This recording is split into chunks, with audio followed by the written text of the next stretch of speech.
There's tons and tons of lore that I've missed in Silksong, but this is going to fill in all of the holes that I have in the story. Now, if we were talking about filling in the holes that I didn't fill in Sanders Road, there ain't a single hole that you can find there unfilled. But if we're talking about the holes in the story that I'm uncertain about, this should help with that. All right, guys, clock in. Oi! Ever since its release back in September of 2025, people have been debating what the plot of Hollow Knight Silksong even was. Why were all those bugs obsessed with their pilgrimage? Also, YouTube, if the stream stops, you know why. If the stream stops, you know why, YouTube. To the Citadel. Who were those mysterious figures who seem to be running the place? And just who exactly is this character? Why is everyone saying her name is Hornet and calling her a spider and a worm when she doesn't look like any of those things? This video intends to answer a good 70% of these questions.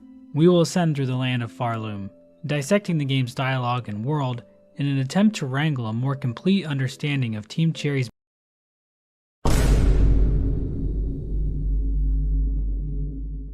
I'm not sure if you guys know where this is, but that's all I have to say. Metroidvania masterpiece. But with how recent this game is, please keep in mind that the theories shared here might be lacking a sort of refinement you would expect from deep dive lore videos about other, less recent video game releases. Also, please don't take everything I say in this video as gospel. Guys, get your Peepo riots ready! Don't take everything in this video as gospel, get your MFing Peepo riots ready! I am just one of many people with theories, and nothing makes my words more inherently correct. So don't just automatically believe me when I say stuff like when the slab was built, or that the earth is round, or that now is actually a really good time. Get the torches, guys. The earth is rounda? Guys, I can handle child labor, but as soon as you start talking about the earth being round... to be investing in Ethereum. Oh, and this video will contain massive spoilers, not only for Hollow Knight Silksong, but also Hollow Knight. In fact, you kinda need to know a lot about Hollow Knight's story to really appreciate the story in Silksong. So if you need a refresher on Hollow Knight's lore, be sure to check out my Hollow Knight lore video first. I should have done that, honestly, because there's so many times during the game where I look over at chat and you guys are like, huh, blood doesn't remember. Blood doesn't remember. Classic. This video also contains massive spoilers for the hit 2004 film, Shrek the Third. So if you need a refresher on Shrek the Third's lore, be sure to check out my Shrek the Third lore video first. This is the somewhat complete lore of Silksong.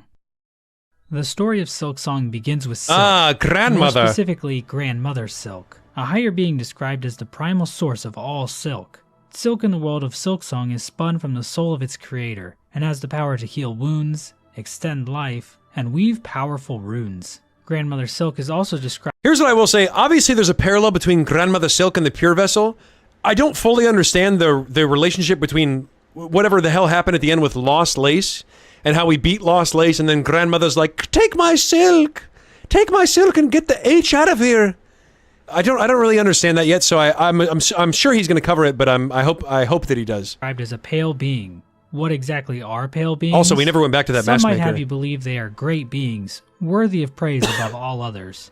But Hornet wouldn't necessarily agree with that assessment. I think I'm gonna stand up, guys. While pale beings are immensely powerful, they don't always have the best intentions at heart. Pale beings are usually mainly interested in total subjugation from the bugs living beneath them. Hornet, a bug who is half pale being from her father, the Pale King, explains, devotion or destruction. These are the only fates my kind allow. And Hornet doesn't hold the pale beings in her life in particularly high regard. She calls her father— Hornet doesn't hold anything in high regard. You know what one thing that— oh my god. My sign just fell down. You know one thing that pisses me off? Hornet's walking through— and I said this before, but one thing that pisses me off is that Hornet, the entire game, Hornet's like, I don't have time to concern myself with these measly tasks. In fact, once I'm done here, I shall never show my face here again.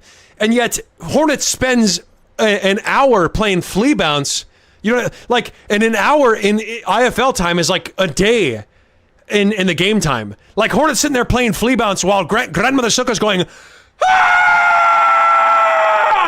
And Hornet's like, what the hell was that?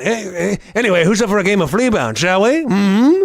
And yeah, at the same time, she's like, I will never return here again when my core mission is done. You know, like, Hornet, I feel like Hornet doesn't care about anything. The Pale King, a fool in the Wingsmold Hunter's journal entry, and she admonishes his wife, the White Lady, inside the Red Memory. Guys, Grandmother Silk be up there going, somebody help! Somebody help! I just realized if my neighbors, oh God. I just realized if my neighbors can hear me.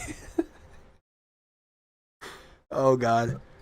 Guys, I'm almost positive I'm gonna get the cops called. So yeah, Hornet complains about pale beings in her diary and also gets into arguments with them in her head, which sounds pathetic, but she really does have a point. But this desire for control among pale beings was no different for Grandmother Silk. We don't know exactly when or how, but at some point in the past, she appeared in the land of Farloom. And while we don't know the exact timeline, we do know her arrival led to the decline of other nearby civilizations. I'm embarrassed. One such civilization was an order of blade bugs and hunters, ruled by Crust King Khan. At the height of their rule, Crust King Khan, by the way. Guys, is anyone else, every time I see Crust King Khan, anybody else feel like this? Or is that just me? Khan's order occupied half of the lands of Farloom. It seems Khan and his warriors were one of the last groups left to stand against Grandmother Silk's influence. But by the time Hornet arrives in Farloom, Khan's kingdom has been all but forgotten, and his lands eroded by sand. Another group taking up residence in the land of Farloom was the Scar, a tribe of ants united in service under the powerful warrior Queen Scarsinger Carmelita. Well, I'm not joking you. After that, so at the beginning of my second Silksong video, when I go and do that, I make that climb without any of the combat stuff that I'm supposed to have, or any of the mobility stuff I'm supposed to have. And then I beat that one big ant with the one flying ant, which took like 20 tries or whatever.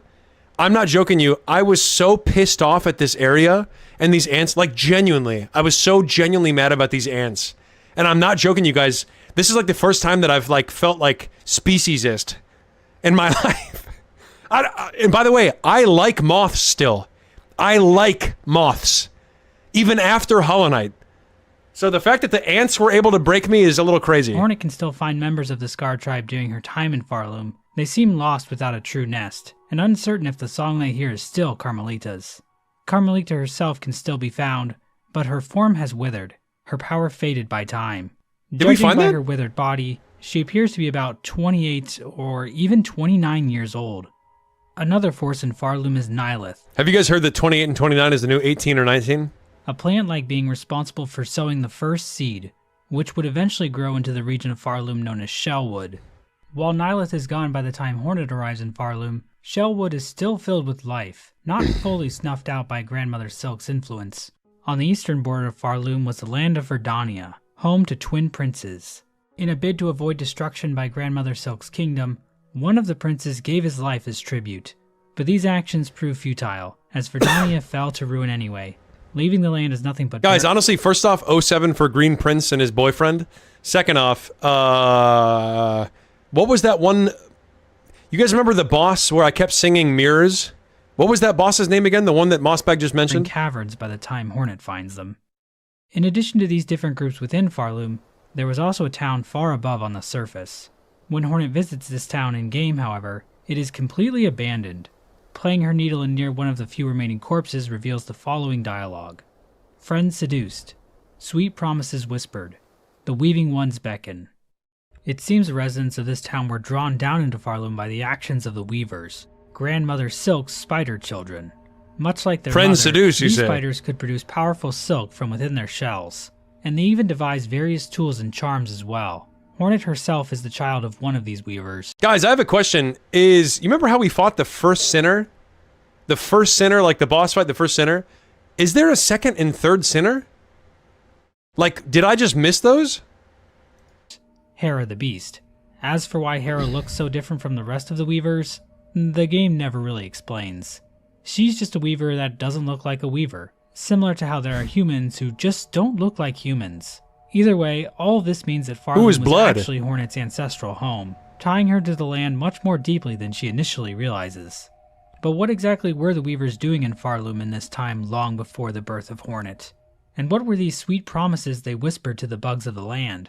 The answer to that question would be the Citadel of Song, an eternal city that has long been drawing in pilgrims from the lands below, compelling them to follow the holy path through the lands of Farloom in hopes of basking and singing in its shining. Yeah, I mean, you guys are right. The Citadel does look great. Like, Vodfrogs, we just voted for Game of the Year, and all the other awards. The Citadel does look great. and the lighting looks phenomenal, and the game definitely does look better than Hollow Knight. I just don't know if it was as much of an improvement, you know? Light. Pilby, the little pilgrim, explains, "Our holy land calls on us.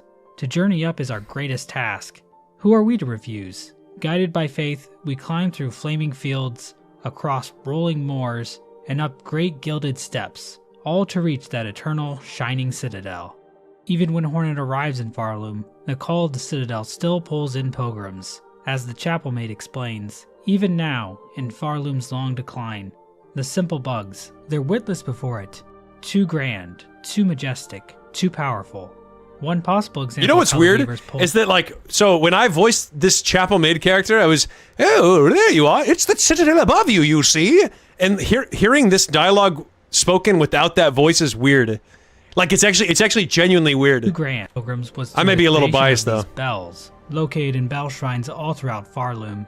When Hornet rings one in Songclave, Bye, the Blossom. caretaker admonishes her, saying, "That bell is rung out far and wide. The wretched and the lost will have heard its call. They'll be making their way here now."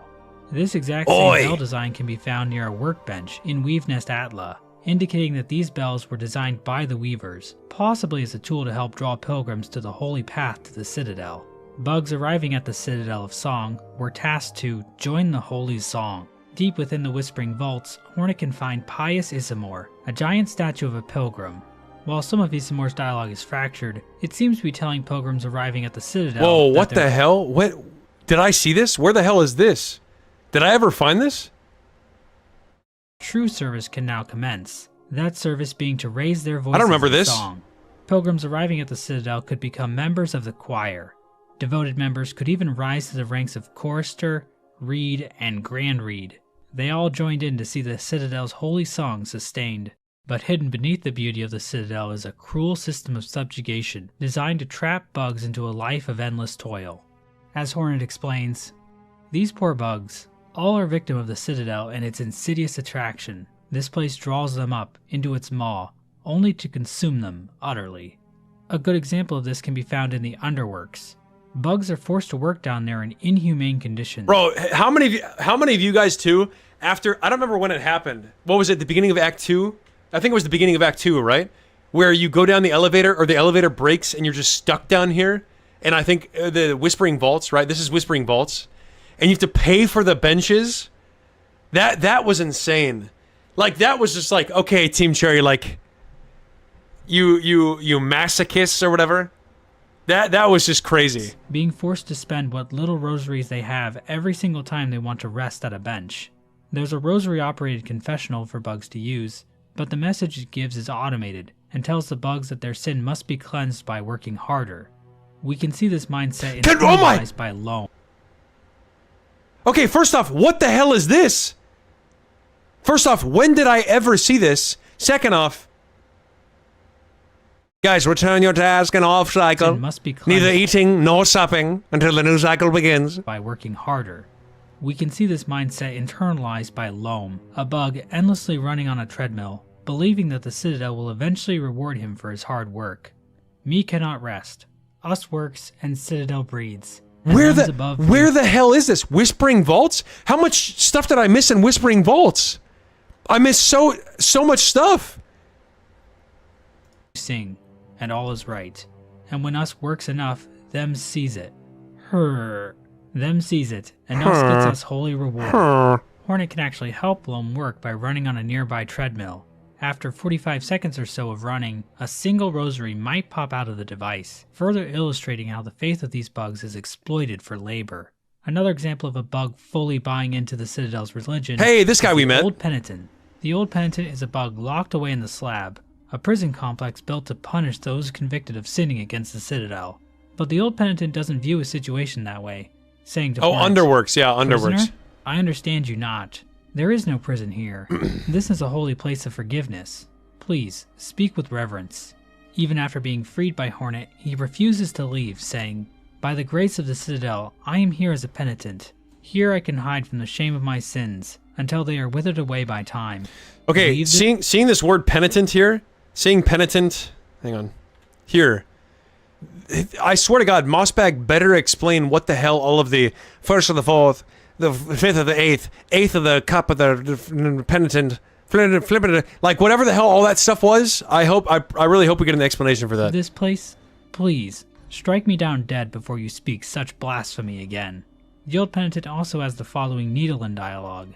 From wastes, from darkness, drawn down, blessed call. Sisters, accord. Silence above. This dialogue seems to indicate that the old penitent was one of the bugs from the nameless town above. He was drawn into Farloom by whispered promises, and found himself locked away in a prison cell he can never leave. But the cruelty of the slab doesn't just end with the prisoners. He definitely could have left, right? Weren't we like, hey, let's get out of here? And he was like, no, I'm good. I'm fine. Jailers are trapped here. The old penitent explains. They too are penitents. In a past age, that caste committed their own sacrilege against the Citadel. A sin long forgotten, but so grave that their offspring and the offspring of their offspring carry the guilt with them still. To serve here is their only hope of absolution. The fate of the Guardflies makes clear that the Citadel is just about using guilt and sin as justifications to force bugs into endless servitude. Hornet is generally a fairly nice person. Here's what I will say. I know that I was missed in the slab. I know, because I've seen different clips of it, but I know that I was supposed to be captured in the slab and put into prison. And if what Mossbag is saying is right, if you have to basically repent for all of your sins committed in the slab, and that's the whole lore of that area, I would have been in there for life. I'd have been in there for life with how much chimp went down at Sinner's Road, guys. That's what I will say. Always trying to help people and do the right thing, but even she has no sympathy for the Guardflies and genuinely wants them all dead.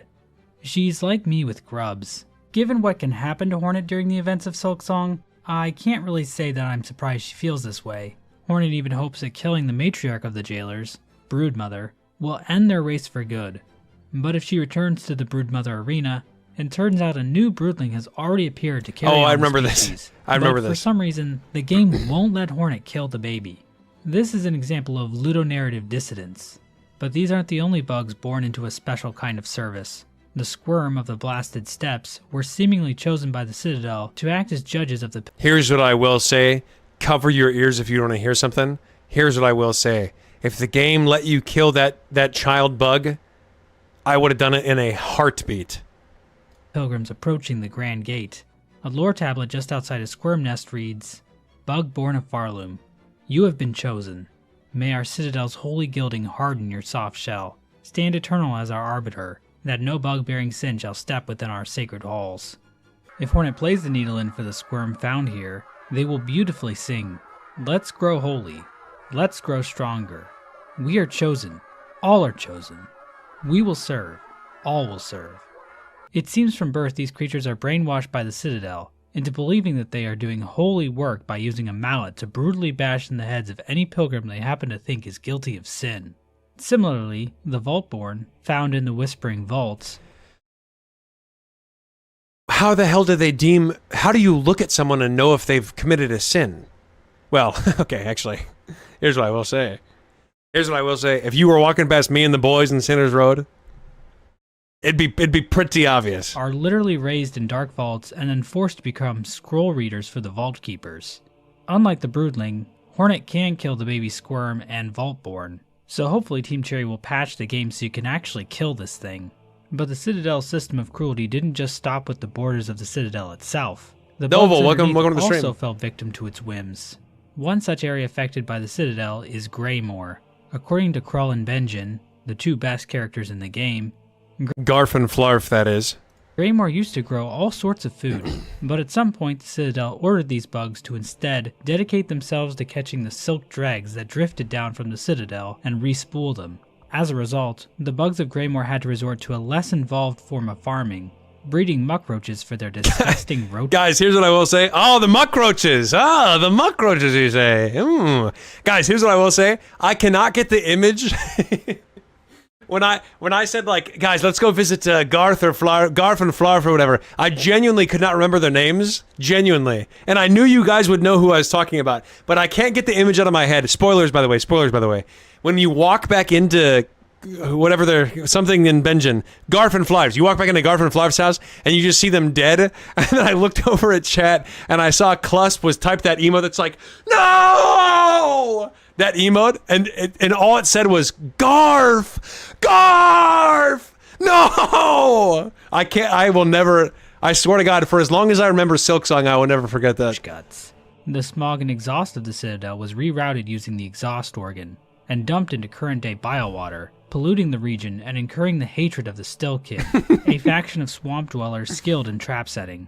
Now, I know a lot of you watching this are huge fans of biowater, and of course I am too, but in the lore, the creation of biowater should be seen as a bad thing. The Citadel even turned on their own... One second. I had to close my door. Biowater's a bad thing, guys? Who would have thought? ...warriors. There once was an order of pin-wielding maidens known as the Pinstresses. As the last remaining member of the cast, hidden away at the edge of the blasted steppes, explains, "Our Grand Citadel learnt well from the training of Pinstresses past. Then it went and turned those teachings upon us. Despite our superior skills, our numbers have always been few, and their strength overwhelmed. Of my once revered order, only 2 of us remain, wormed away in Farloom's forgotten corners, and my Pin sibling, she's lost herself to more peaceable pursuits. The only other living member, Seamstress, has given up her violent past, instead turning to stitching and sewing, but the decommissioned automaton near her home indicates that she was indeed a powerful warrior at some point. A third Pinstress can be found in the putrefied ducts, but she's long dead by the time Hornet finds her. It's not clear why the Citadel targeted these women. Oh, okay. I didn't know. I do remember going there. Was that after the mist? That's the thing you find at the end of the mist, or is that somewhere else? I do remember seeing that. I didn't know that was the third Pinstress, or the third Pinstress, though. Perhaps their strength was viewed as a threat to the Citadel's order. I mean, who wouldn't be afraid of this absolute beast? Bugs from the Forge home were requested to relocate to the Deep Docks, under the promise of holy esteem from the Citadel. And bugs of the Deep Docks that were not fulfilling their duties were punished by 4 brothers Cygnus and Gron, although the extent of all this is unknown. The Citadel demanded everything they possibly could of these bugs, even trying to deny them death itself. A bulletin board located in a Ventrica station reads, "Due to unacceptably high injury and unsanctioned deaths, Ventrica travel shall henceforth be denied to all. For Farloom Eternal, a bug who serves must never die." The Citadel doesn't want its bugs to die, not out of any concern for the bugs themselves, but because dead bugs can't serve the Citadel. All of the Citadel's cruelty was in service to continuing its song eternally. Did I not already make this comparison before? But is Silksong not just the epitome of capitalism, guys? Where you sit there, you put your blood, sweat, and tears into the Lost Lace fight for 2 hours. And then you also see another ending, and you get 3 different Steam achievements, and you go up 0%. Yet if you spend a couple of rosaries and buy a couple of tools, you go up as many percentages points as you want. Guys, if that's not the epitome of capitalism, I don't know what is. Also, Sliced Bread, welcome to the chat. But what exactly is this song the Citadel is making pilgrims sing? And what does any of this have to do with Grandmother Silk? None of these pilgrims even mention her. To answer these questions, we have to talk about the Citadel's true purpose, that of a cage. Maskmaker explains this for us in no uncertain terms. At one point, Hornet can say to him, "You speak of the Citadel. Its former function has failed, but I can still sense its purpose, some. It is church and cage both." To which Maskmaker replies, "Aye, devised by your ancestors that monstrosity, and their wicked clever minds. A system, or a web they'd likely call it. A way to keep their mother sealed in slumber, and themselves free to lavish in their false rule." With this dialogue interaction, we know that the Citadel itself was actually a system devised by Hornet's ancestors, the Weavers, as a way to keep Grandmother Silk trapped in slumber. This is alluded to in the poem displayed at the beginning of the game, Farloom's Folly. Wait, why do they want to keep her trapped in slumber, though? Is he going to explain that, or did he already explain that? The poem reads, "They see your beauty, so frail and fine. They see your peace, woven of faith and toil. They forget your heart, bound in slumber and servitude. When you wake, they shall see your truth, a beast's nature bare to all." This poem is specifically about the relationship between the inhabitants of Farloom and Grandmother Chimp Silk. your mouth! The first line describes how the bugs of Farloom perceive Grandmother Silk's beauty. This might be referring to her silk, or the fact that Grandmother Silk fuels the existence of the Citadel. The second line emphasizes that Grandmother Silk is only a piece due to the faith and toil displayed by the bugs of the Citadel. The third line states that Grandmother Silk is bound in slumber and servitude. We can see this clearly when visiting the cradle at the top of the Citadel. Grandmother Silk can be found here, sleeping inside a giant cocoon of silk. Underneath this cocoon, we can see that several strands of silk have been pulled out in parallel. The bugs of the Citadel have constructed a giant loom to extract the precious silk from their sleeping monarch. They have even made this image of the cocoon inside a crook the symbol of their entire kingdom. But the last two lines of Farloom's Folly tell us that Grandmother Silk's subjugation won't last forever, and once she awakens... Bro, how many times is Blood gonna say subjugation, guys? I mean, come on, we get it. We get it. Bugs of Farloom will have to face her true, beastly form. Huh, I wonder if this will be important later. It seems this slumber was achieved through the song sung by the pilgrims of the Citadel. Inside the Whispering Vaults, Hornet can find the corpse of the Vault's pontiff, accompanied by a sacred psalm cylinder, a device containing the melody of the Vault Keepers. Here's what I will say, by the way, too. I didn't feel bad about killing many things in Silksong. Truly, I did not. There are many things I killed in Silksong totally fine with. But every time these little MFers were singing and like just vibing and having a good time, like... okay, I can't play too much of this because YouTube's gonna copyright me. But I always like considered it like, just imagine you're just chilling, like you're just chilling with your homies, and you're just sitting there going like,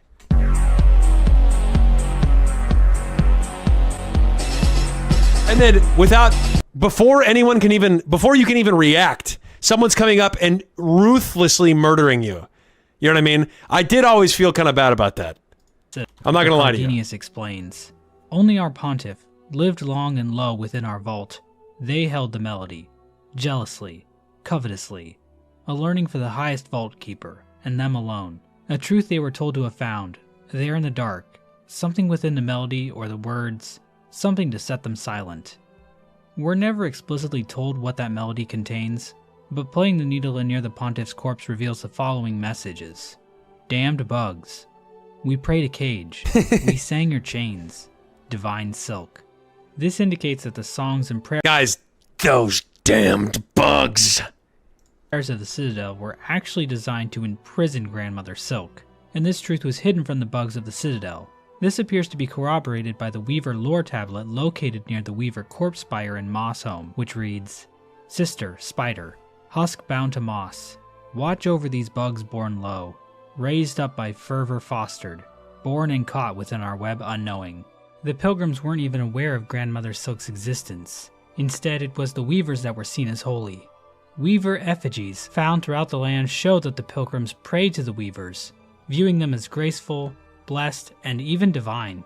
Even by the time Hornet arrives in Farloom, massive burial spires dedicated to the weaver corpses can still be found, with plaques built by the pilgrims stating that they offer song to the weavers eternal. Even some of the inhabitants of the Citadel hold deference to Hornet, referring to her as a first child. But why exactly did the weavers turn on Grandmother Silk in the first place? Was she just a really callous and cruel monarch, similar to Lord Farquaad in the 2001 hit film Shrek 1? Our best glimpse into what life looked like for the weavers while living under Grandmother Silk is from... Yeah, so here's the thing. Why is everyone throwing shade at Grandmother? Because Grandmother, when push came to shove, Grandmother offered us the rest of her silk so that we could shoot up with the needle in and carry lace the hell out of the abyss, you know what I mean? So what the hell is everybody... Like, something tells me that Grandmother's, like, is literally going to be identical to, like, a Hollow Knight. Like, the Hollow Knight. Where everyone thinks that they're bad, but they're really not. Memory of Widow, the only weaver still alive in Farloom by the start of the game. After defeating her, we see a memory of the weavers playing harps as Grandmother Silk watches over them. The following dialogue then appears on screen. For her light, eternal. Hi, Jesse. Our song sustains. We know that Grandmother Silk does want song, as the Silkheart memory in Whiteward says the following lines. Their voices, their song, to devote, eternal. They are ours, bound forever. So before the Citadel, the weavers had to sustain song for the monarch eternally. The weavers must have felt trapped in this system and decided to create the Citadel, using a new song to put Grandmother Silk to sleep and enthrall the pilgrims of Farloom in their fake religion. Through this action, the weavers not only obtained freedom from sustaining the eternal song, but they also came to perceive themselves as the rulers of Farloom. The harps the weavers first played the Eternal Song on for Grandmother Silk. Guys, YouTube, good luck with this one. Guys, the weavers, Pipo.js, piano time, grandmother, bedge. Can still be found in the cradle, fallen completely into disuse. A thread memory of Widow can be found here, likely because she is the only weaver still loyal to Grandmother Silk, but we'll talk about her more later. Aside from Widow, another weaver Hornet sort of meets is a being known as First Sinner. This weaver's lore is also very difficult to make sense of, but seems relevant to our current discussion. First Sinner can be found locked away in a cage sealed with runes. Inside the cage, a weaver corpse can be found. She offers to bind her strength to Hornets, but unlike the other corpses, this action actually awakens First Sinner, who tries to murder Hornet. However, this fight appears to take place in some kind of memory, as opposed to in real life, since dying in this fight doesn't spawn a cocoon. So it seems First Sinner is just a memory here. Guys, who's ready for Pantheon 5 of Farloom? I'm ready for Pantheon 5 of Farloom, and it's, by the way, it's not even gonna be hard. If Lost Lace is the ending of Pantheon 5 of Farloom, it's gonna be the easiest fight that I've ever experienced in my life. Not actually alive. If First Sinner is defeated, Hornet witnesses a memory from her revealing the true nature of the weavers. It seems Grandmother Silk actually evolved the weavers from farlids, common bugs found in Farloom. Lost her lace. First Sinner reflects on this revelation saying, "She called us daughters. She called us divine. She lied." Hornet even mentions that the absolutely lost her of herself lace in some way. First Sinner's rage seems to be a mixture of feeling cursed with silk given to her by Grandmother Silk and being cursed to know the truth of her nature. We also know she had the power to weave silk into blazing runes, which she uses extensively in her fight. As a side note, guys, okay, be honest, okay, just put your pitchforks down and put your torches down. Just be honest. Was anyone else a little bit disappointed about how this ability was? Uses extensively in her fight. I thought this ability was going to be so goated, but like, it only was like kind of useful sometimes. As a side note, in the game's code and concept art for First Sinner, she is referred to as First Weaver. So perhaps First Sinner remembers the truth about the Weaver's origins, because she was the first Farlid to ever be transformed. So why was First Sinner locked up? The tablet placed over the cage says the following. Can I say something that's going to evoke some rage in some of you? Because I just saw someone's comment about this. Guys, just be prepared to be Enga, okay? I saw lots of times people complain about the Savage Beastfly. I've seen many complaints about Savage Beastfly online. And someone even typed in my YouTube video, they were like, wow, 3 tries for Savage Beastfly. And I think the second time I fought Savage Beastfly, like Enraged Beastfly, whatever the hell it's called, it took me 2 tries, I think. And I don't... You know what? Never mind. I'm doing exactly what I hate reading, so never mind. Listen, here, okay, I'll conclude my thought with this. It took me 4 hours to beat the gauntlet, okay? That's what I conclude my thought with. Penitent, first of the first. Guilty of the sin of apostasy, penance by constriction, absolution denied. One possibility is that First Sinner is the catalyst that set off the weavers turning against Grandmother Silk. Perhaps she was imprisoned by Grandmother Silk for calling her a liar and revealing her secret, and this convinced the other weavers to turn on her too. God, bro, don't even remind me of Queso. God, I just get so angry thinking about him, bro. Don't even bring him up. Our Silk, our rage. Perhaps implying that she led the first resistance group against Grandmother Silk. This interpretation gives us a good motive for why the weavers turned on Grandmother Silk, but I have a few issues with it. We are told the Citadel was devised by the weavers, and describing First Sinner as a penitent feels very much in line with the Citadel. They are the ones who came up with the entire Faith and Toil system, not Grandmother Silk. Second, if Grandmother Silk chained up First Sinner, why is she still chained up now? Why wasn't she freed or given a proper burial? Third, we see the Citadel sigil, the silk cocoon, on the cage itself, further supporting that this cage was created by the Citadel. I think it makes more sense to say First Sinner was imprisoned by her fellow weavers. In this case, the sin of apostasy committed by First Sinner was claiming the weavers weren't divine. This revelation would have been devastating to the weavers' control of Farloom. They needed to be seen as divine by the pilgrims, so they decided to seal First Sinner away, regardless of whether or not they even believed her. Oh my god. I think this explanation ties in better with the information we have to work with. As for the our rage line, It seems First Sinner is mimicking a lot of the dialogue found near other Weaver corpses. All the other Weavers say, "Our silk, our memory," not "our rage." First Sinner also calls Farloom accursed instead of haunted, and she kind of lies to Hornet about letting her bind her. So I think some of First Sinner's dialogue can be explained by her being a bit deceiving, compared to her sisters, who are a bit more straightforward about what they want from Hornet. Alternatively, our rage could imply other Weavers joined First Sinner's anger, but were also imprisoned by the Weavers running the Citadel. Overall, I think First Sinner's fate is a reflection of just how far the Weavers will go to cling onto their rule of Farloom. They would much rather imprison one of their own kin than admit the fact that they the First Sinner fight was the first time I remember thinking like, holy hell, this chimping boss is so aggressive. Like, Monka aggressive, you know what I mean? Like, the First Sinner just would never slow down and would just, oh my god. It was like, it just felt overwhelming. Like, even Lost Lace felt less aggressive than the First Sinner. Divine beings. Perhaps that was the only choice they had to keep the web of the Citadel from collapsing. Regardless, it seems the Weaver's reign over the Citadel was not destined to last. Does this not look like the Rick and Morty universes? Look at this. Hang on. I don't know if I can pull this on stream, but the Rick and Morty universe where people have butts for faces instead of, like, butts for faces and faces for butts. Does this not kind of look like that a little bit? We know at some point control of the I don't know, Citadel guys. Maybe I've been was spending handed too over much to the time in Sinner's Citadel Road. bugs. Conductor Balador tells us this explicitly when he says, "The mantle of rule, claimed greedily from Farloom's fading first children, those bitter weavers. It was yoke, not crown." In Balador's possession is a Am I wrong? Am I wrong or not? Does it not kind of look like that?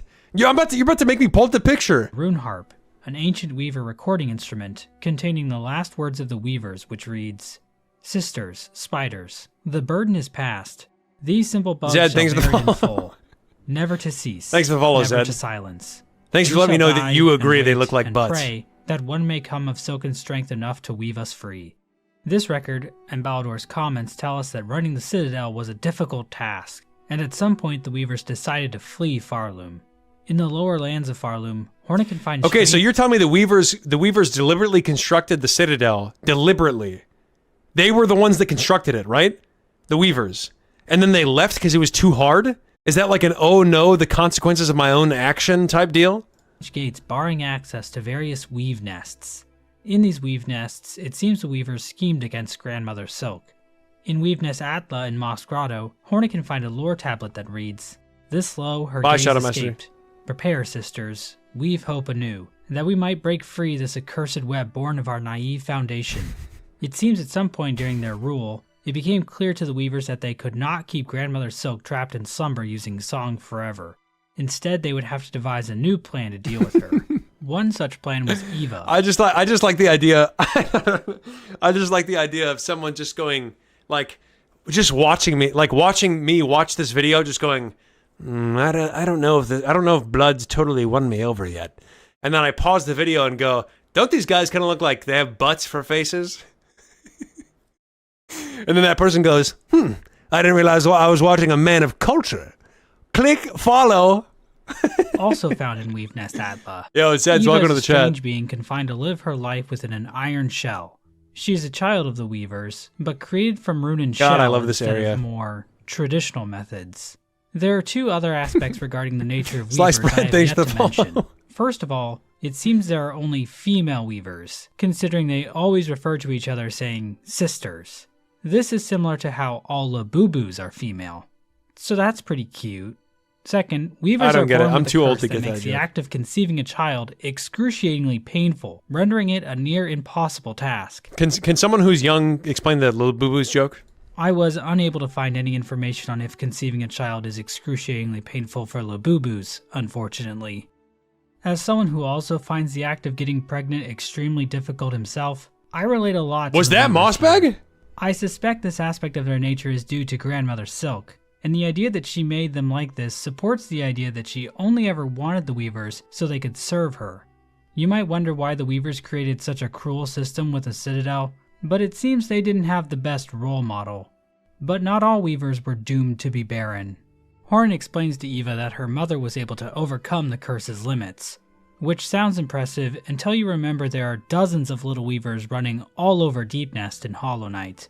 Hopefully Team Cherry will explain exactly what's going on with these things, because as of right now, it makes me uncomfy. The weavers weren't too happy with their creation though. A rune harp found in Weaveness Atla reads, "Hide her deep, the despised child, our shame shown in shell of iron. She is a wish cast vain, divinity mimicked in form too frail." It seems Eva was an attempt by the weavers to create a divine being capable of usurping Grandmother Silk, but she failed to be the powerful being they had hoped for. This is similar to the events depicted in the hit film Shrek 2, where Shrek and company created the giant gingerbread man, Mongo, who also tragically suffered from his form being too frail for the task assigned to him. Another attempt by the weavers to stop the awakening of Grandmother Silk was through the creation of the Snare Setter. One can be found in Weaveness Atla, and needle and dialogue observable there shows the weavers hoped it could be used to keep them free. Eva explains the purpose of the Snare Setter more plainly. Guys, here's what I will say. Face down, pensive face down, fist up emoji for Ava. She didn't deserve that. Small things, but tests for larger forms. I still remember their thoughts as they worked, their desperation and their hunger. Another hopeless attempt to wrest their freedom. All ended in failure, of course. In Weaveness Merglin in Bilewater, a lore tablet mentions that the weaver's silk will wane at some point, perhaps indicating that the weavers knew their power was fading. The strangest place a Weaveness can be found is deep below Farloom in the Abyss. The Abyss in Farloom is very similar to the one found in Hallownest. It features the same void tendrils, a lake of void, and massive spires. There's even hints of the ancient civilization here too. At one point, Hornet refers to the void as being below all things, perhaps indicating that no matter where you are in the world of Hollow Knight, if you go down far enough, you'll find the Abyss. In Weavenest Absalom, there is evidence of the weavers researching the void. A rune I never killed Ava. Trust me on that one, I never killed Ava. All I did was utilize her utility. Depicting the void tendrils can be found, and it seems the weavers were able to collect void within glass jars. But it doesn't seem like the weavers went much further with any of their void experiments, as nothing here seems to have been used against Grandmother Silk at all. In fact, it doesn't seem like any of these traps or mechanisms worked. The only thing left the weavers could do was flee. In Weaveness Syndril in Farfields, hidden in a secret room, Hornet can find a map depicting pathways out of Farloom. The nearby rune harp reads, "Flee, sisters. Flee until your strength exhausts. So far you may escape at last her silken sight. To start anew, to sustain, free of web and service eternal." So to briefly summarize, it seems at some point during their rule, the weavers realized they couldn't keep Grandmother Silk in slumber indefinitely. Whether that was because they weren't bringing in enough pilgrims, or because of their own waning silk, or because 90% of the bugs in this kingdom can't sing for shit, it was clear something had to be done. What the hell? That's my boy! That's my boy that they're talking about! All the bugs can't sing for chimp? You ain't heard my boy Pavo? Oh! Oh! The weavers experimented with creating their own god. Come on, but that Mossbag. didn't work. They tried to construct a tool to bind Grandmother's silk tight, but that also failed. So ultimately the weavers decided to flee Farloom. The only problem was that doing so would end the Citadel of Song, hastening Grandmother Silk's awakening. To combat this, the weavers decided to hand the Citadel over to the bugs themselves, tricking them with a technique we in the crypto space call a rug pull. Despite their flight, the weavers didn't entirely lose hope. It seems the weavers prayed for one of silken strength to one day come and free them from their web. A few weavers even stayed behind so that they could help this savior should they ever make their way to Farloom. The weavers also left servitors to watch over their weave nests and await their return. By the time Hornet arrives in Farloom, it seems there are three main factions in charge of running the place: the conductors, the vault keepers, and the architects. The game isn't exactly clear when these different factions took shape within the... You know what's weird? You know what I find weird? Is why are all these super important people that apparently are like running all of Farloom and even running all of Hollow Knight, they just like sit somewhere and they never go anywhere. They're just like sitting in a corner or something. And yet they're like they're running everything, or you know what I mean? It's a little weird. Citadel. It appears they've been around since before the weavers left, given that both Vaultkeeper Cardinius and the 12th Architect seem well aware of the Weavers. These three factions were also given the threefold melody, which pilgrims needed to reach the cradle. The conductors seem to have the most responsibility, declaring edicts, sanctioning projects, and even getting directly involved with various experiments within the Citadel. They also seem to be in the know about the Citadel's true purpose as a cage for Grandmother Silk, giving Conductor Romano's incredibly ominous poem, Farloom's Folly, as well as Conductor Ballador's possession of that one extremely incriminating— Who was sick? Blood? Blood was sick? The one that's like, I'm behind a curtain, and I talk like this. And you can't see me from behind the curtain, but I'll give you an item that you can't remember either. Runeheart. That one? This knowledge seems to weigh heavy on the conductors. Ballador questions if he would have ever accepted the duty if he had known the cost. And of course, Conductor Romano's poem seems to indicate a sense of disdain for the Citadel. While we never see Conductor Romano in-game, we do see a conductor's mask all the way on the edge of Farloom. Whether this was Romano's mask or not, it seems one conductor chose to flee Farloom for good instead of bearing the mantle of rule. I'll be honest, I'm sure being a conductor isn't the easiest job in the world, but it's gotta be better than being the guy who has to feed maggot gruel to muckroaches all day. It's gotta be an order of magnitude more difficult, I swear.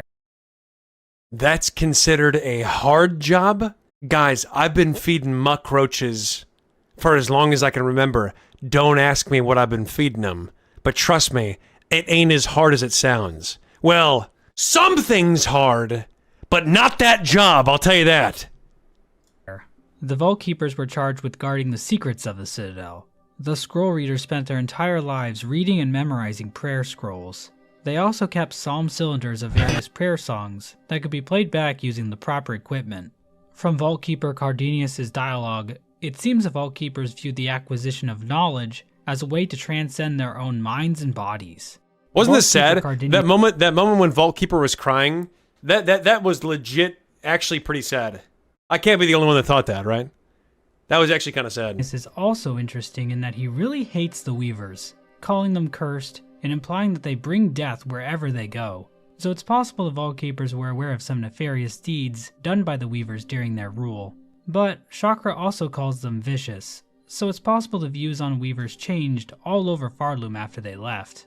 The architects seem tasked with maintaining the Citadel itself, creating the Cog Core, as well as developing new technologies for the Citadel to use. Much of their craft is owed to the tools created by the Weavers. Guys, what was that one psalm called? Like, Sounds of Torture or something? Torturing, whatever. And you put it on and it's just like weird mechanical noises. That was actually pretty unsettling, honestly. That might have been like one of the most unsettling things in this game. The surgery, and yeah. Similar to the Weavers, that was so it weird. Seems the architects were also interested in creating life.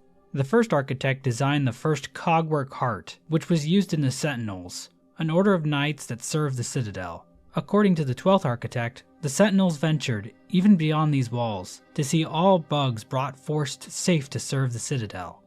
The use of the word forced here kinda makes me think the Sentinels were kidnapping bugs to work in the Citadel, but the Sentinel we meet in game is pretty nice, so I really don't want to believe that they did something kind of problematic like kidnapping. But it wasn't just the Sentinel robots guy with that the architects created. The numerous Cogworks enemies that populate the core of the Citadel also owe their construction to the architects. But the source of their power seems to come from somewhere else. Whenever one of these machines is destroyed, these strange white flies escape from their shells. These flies are never directly referenced by anyone in-game, but in the files they are called silk flies. And the same white flies that you see in the mist that guide you in the right direction. These things show up all over Farloom, but where exactly do they come from? I believe the answer to that question can be found in the White Ward, a sub-area of the Citadel that provided the setting for horrible experiments. It's here where bugs of the Citadel had silk injected directly into their shells. It seems this was done to extend the life of the bugs. The caretaker explains. Just Why is think this of getting them a little greedily Monka? shoving the silk into their shells, the madness that overcame them. Eternal life for mortal bugs. The Citadel's reasoning for this can be explained by a lore tablet found within White Ward that says, Oath of the White Ward. While song must be sung, none may falter. Infirmary, sickness, death, all are banished from our Citadel. In other words, the Citadel couldn't afford to lose bugs to death because they needed to continue singing the song, keeping Grandmother Silk in slumber. If bugs did die, their bodies were cremated so the silk could be recovered. This process of recycling... Can somebody explain to me why singing a song would keep someone asleep? And why does everybody have to be doing it? Has he already explained that? Why does everyone have to be singing the song to keep grandmother asleep? Silk over and over again caused the wills and pain of these bugs to live on through the silk, trapped in a state of torture even after death. But it seems the bugs of the White Ward went even further with their experiments. It seems the silk flies, found inside of the Cogwork's bugs, were also created here. Inside White Ward, we can find a strange device, referred to as a silk siphon within the game's code. Huddled around this device are these silk flies. We can also see silk flies trapped inside this container, and an identical container can be found in the center of the silk siphon. One of these containers can also be found on the ground next to the 12th Architect. Playing the needle in the silk siphon room reveals the following dialogue. One line in particular is interesting to me. To serve, beyond shell. To the right of this room is a chamber filled with hundreds of corpses. A choral commandment can be found at the end of the room, which reads, Bug of voice grown hoarse or shell fallen frail, you have been selected for duty most sacred. Become our light, our guide in darkness, that others worthy may climb to join the holy song. So it seems the Citadel was transferred. Okay, yeah, I understand what you guys are saying, but what if there's like one bug that like stops singing? Like if everyone's like, and then like for like 2 seconds, one bug, you know what I mean, is like, God, Jesus Christ. Like I'm so sick of this stupid song. And stop singing, like, his grandmother, like grandmother goes from this to... Like, how does grandmother know if one person's not singing? Forming the silk-infused souls of bugs into silk flies that could be used to provide light for the kingdom of Farloom, as well as power the various automatons working within the Also, core. what the hell is that? Even massive constructs like the fourth What is the Chorus little release heat-seeking several dozen bombs? silk flies when they're destroyed. Given the silk flies seen on the 12th Architect's corpse after they die, it seems the Architects were also powered by silk flies. The only exception to this I've found is the cogwork dancers, which we know were created not from the soul of a Farloom bug, but from the soul of one of the princes of Verdania. When speaking to the Green Prince after defeating the cogwork dancers, Hornet says, his soul is now free from that shell of iron. It seems weavers were still in Farloom when the silk flies were created, since we can see a few of them in Weavenest Atla. We can even see some of them in the Carmelita memory, so it seems they've been around for a long time. We know that some things changed throughout the lifespan of the Citadel, but it can be difficult to track down exactly when these changes took place.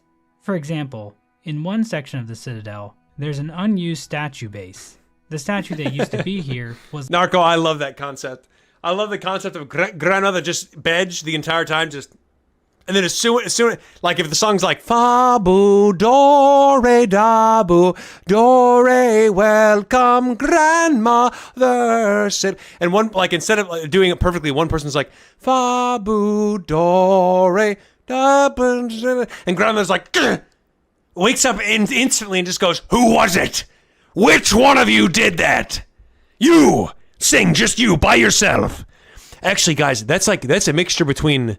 Imagine combining Silksong and Whiplash, the movie, into one game, where grandmother's like, not quite my tempo, not quite my tempo, you sing now. And they're like so scared they can barely, and then instantly dead. likely Pius Isamor, Guys, by the way, I have to leave soon, so I'm going to turn this into 1.5 speed. Hopefully you guys are okay with that. who was at some point hidden away within the Whispering Vaults. Pius Isamor mentions that the Citadel is built from simple stone, bare and unadorned. But that is certainly not the case by the time Hornet arrives in Farloom. So when did these changes happen? Pius Isamor does mention that the Citadel was bequeathed to the bugs by the Weavers. Bequeathing can mean to give something, but it also has a sense of handing something down. So it's possible the gilding of the Citadel didn't take place until after the Weavers gave control of it over to the Citadel bugs. But the wording is vague, and I don't get the sense that the Citadel bugs would necessarily be more interested in turning the Citadel into some gilded shining city than the Weavers were. One big change that almost definitely took place after the Weavers left was the completion of the Citadel Core, which seems to be referenced in the last edict of the conductors, which reads, "And lo, is eternity sustained. By Architect's Claw, we welcome that final form, of dial and rotor, and soul gladly given. The perfect, unfaltering voice. The cogwork core is a massive structure of cogs and shafts in the middle of the Citadel. We know from the 12th Architect that the core was built to sustain the song. The core is filled with cylinders with pips on them, similar to what you would see in a music box. And we know from the Cogwork Clapper journal entry that there are bells and cymbals within the depth of the core. And at the very top of the core are rows of statues capable of producing song. This room was so a vibe. The act of sustaining the eternal song could be done automatically using the core. Even the maintenance could be done by the Cogwork automatons. This might even explain why the elevator at the entrance to the Citadel goes down into the underworks instead of up into the Citadel proper. If pilgrims aren't needed to sing the eternal song anymore, they can just be directed down into the underworks. It seems this was the final state of the Citadel under the rule of the conductors. Bugs were either toiling away in the underworks, locked away in the slab, or trapped as silk flies inside the Cogwork shells, created by the architects. The bugs themselves were replaced by the Cogwork core, so not only was the religion itself fake, but the ones doing the worshipping were fake as well. The Citadel's promise truly was an empty one. As the caretaker puts it, inside and out, it's nothing but a grand gilded lie. And despite all the harsh schemes devised by both the Weavers and the Citadel cast, Grandmother Silk continued to awaken from her slumber. Conductor Ballador admits to Hornet that this outcome was inevitable, saying, "The mantle of rule, claimed greedily from Farloom's fading first children, those bitter Weavers. It was yoke, not crown. Now in our Citadel silence, we share their truth. Only one monarch's claw ever clutched this kingdom, though we raised our voices to cry otherwise." The Citadel cast was finally forced to face the same reality the Weavers had. Even in her subjugation, Grandmother Silk was still the only true power in Farloom. At this point, it seems the Citadel finally fell silent, with only the automated Cogwork core left capable of sustaining the song. But it wasn't enough. We aren't exactly sure when this happened, but at some point the land of Farloom became haunted by Grandmother Silk. Her threads reached down from the top of the kingdom, starting with the bugs in the Citadel. Haunted? Does that mean Grandmother Silk became a g-g-g-g? And eventually reaching all the way down to Lower Farloom, binding the bugs of the land to her will. These threads can be seen occasionally when bugs are defeated, as well as when Hornet plays her needle in near them. But what exactly does the haunting do to these bugs? Oh, I never noticed. Wait a minute. I never noticed that. As well as when Hornet plays her needle in near them. These. But what exactly does the haunting do to these bugs? Can be seen occasionally when bugs are defeated, as well as when Hornet Right there. I've never seen that. I never noticed that. plays her needle in near them. But what exactly does the haunting do to these bugs? At the top of the marrow, Hornet can discover a mysterious building. Inside, a grunting bug and strange squelching sounds can be heard. An operating table can be found in this room as well. It seems Wait. a mysterious building. Inside, a grunting bug and strange squelching sounds can be heard. An operating table can be found in this room as well. It seems a bug obsessed with the haunting started cutting into bugs to examine the effects of the haunting itself. This bug, known as a learned pilgrim, was actually going to have their own quest, but was ultimately cut from the game. But their findings can still be found written down on a lore tablet, which starts, "In the air, the water, everywhere. After generations and generations of using silk, Farloom has become covered in silk dregs. This can be seen most clearly in the Citadel." The tablet continues. So what the hell is silk though? Like, what is silk? Life? Like, what exactly is silk? Is everybody made of silk? Inside their shells, twisted inside, guts, tightest around heart, pulsing rhythm. The silk has even made its way into the shells of bugs, wrapping itself around their very hearts. The presence of silk here is likely due to the experiments of the White Ward. Hornet and the caretaker come to the conclusion that the No, not rhetorical. Not rhetorical. implanted into the pilgrims from the experiments there would be carried down into their offspring, making the bugs of Farloom even more susceptible to the haunting. The tablet finishes, "Sick, alive, dead, something worse, deeper, must look deeper." The haunting doesn't just enslave the wills of living bugs, but it can also reanimate bugs that have already died, allowing Grandmother Silk to puppet them from above. Under the haunting, bugs long dead rose to their feet to mindlessly continue the tasks they had in life. Pavo, from Belhart, who was caught in threads in a similar way to the haunting, describes the experience as not particularly comfortable, saying, "It is difficult, upsetting even to think. Strange, sad memories, not my own, and my own thoughts smothered amidst the tangle. If one could choose to connect themselves to something grander, that curse may seem a wonder. For myself, it now seems a horror." According to the dialogue from the Silkheart Memory and White Ward, it seems Grandmother Silk is seeking union with the bugs of Farloom. So it makes sense that foreign thoughts would invade Pavo's mind as such. While the haunting's power was strong, it didn't enslave everyone. Some bugs, like Pawncatcher Reed and Balo, resisted the force that claimed their peers. It's not clear why some bugs were able to resist the haunting's power. Benjen and Krull, the two best characters in the game, share their own theories about it, saying, "The haunting? Oh, we've got that all worked out. Benjen and me are a right pair of philosophers when we bend our minds to it. It's faith that gets you. It's all caused by being too devout." Yeah, or maybe not being devout enough. Or maybe it's safest not to think about it at all. We could all learn a thing or two from these wise men. At some point, probably during the haunting, Grandmother Silk also created her own children entirely out of silk, Phantom and Lace. In the Silkheart cutscene after defeating Lace in the cradle, we get some dialogue hinting at Grandmother Silk's motivation. So, okay, guys, correct me if I'm wrong, but only Garf and Flarf were the only two NPCs that were not corrupted by Grandmother Silk. And also, if silk is a corruption, then everything we hit with our needle, we get a little bit of silk. Everything. Even Biddle Buddy, by the way. So doesn't that mean that even Biddle Buddy has been corrupted by silk? There were plenty of others? Then how the hell am I getting silk when I hit people with my needle? All the NPCs you can talk to are not corrupted. Oh, okay, then explain this. Explain this then. Refute this. Biddle Buddy has to be infected, right? Because how else when you hit Biddle Buddy would Biddle Buddy not be affected? And then afterward you free Biddle Buddy from Her infection? For creating lace. Better a child spawn mad than none. Better a child spawn frail than none. Better a child spawn pure than them. One to wish our waking. From our silk, a child born loyal. So it seems lace was created to be a loyal replacement for the weavers who betrayed Grandmother Silk in the past. Caretaker describes lace as follows. Oh, okay. Look of a child and a mind to match, but her's been up wandering this citadel longer than most, even in its long silence, way before you came and roused its ire. So lace is kinda like a 1,000-year-old kid, like you see in those Asian cartoons. So that's kinda weird. But then again, the Knight in Hollow Knight is technically using the body of an unborn fetus when you think about it. So maybe this is par for the course for Hollow Knight lore. The point is, it seems Grandmother Silk really emphasized the child aspect of lace when creating her, perhaps thinking that would make her more loyal. But that plan created its own problems, as we'll see. Phantom is the other daughter created by Grandmother Silk, but she appears to be deteriorating by the time Hornet finds her hidden away in the exhaust organ under the Citadel. Her needle and dialogue contains lines like forgotten and discarded, implying that Grandmother Silk wasn't as invested in her as she was Lace. But despite their different stations in Farloom, Lace and Phantom share a similar tragic fate. Inside this area is an empty tank. Playing the needle and reveals a thread memory of Lace talking to her sister inside the tank. She spun us to fade. She spun us to break. Why us, sister? Why us? Lace seems to resent her mother for her form, saying, "This weak, wasting existence. This was not life, just a husk shaped to act as a child." Lace's Hunter's journal entry also claims that it would take a lot of silk to maintain Lace's form. So it seems Grandmother Silk's silk-spawn children were fragile creations. Phantom has come to accept this by the events of the game, asking Hornet in her needle and dialogue to free her from her fading fate. Lace, on the other hand, still isn't too happy about the whole being born frail thing. Huh, I wonder if this will be important later. At some point during all this, choir bugs were sent out from Farloom to track down and retrieve the weavers and their kin. The cages used to transport these weavers can be found in the cradle, giving us insight into where they were captured. A frail bug with 1/8 weaver ancestry was found in the Sand Sea Waste. Another 1/8 weaver was mortally wounded and taken in the Black Barrens. And a 1/4 ancestry weaver was staked to serve and taken under the City of Steel. We can also find a coral commandment possessed by one of the bugs that kidnapped Hornet, which reads, "Full chamber to the kingdom of the White Worm. Claim the weaver in half part. Last of their line. Sensed strong with silk. Resistance anticipated. Quell with rune cage." What's interesting about this line is the phrase, "sensed strong with silk," which possibly implies that the weavers could be sensed from Farloom. Possibly. Guys, okay, tell me right now, seriously, tell me right now you cannot see this. Tell me right now you can't unsee this now. Am I the only one?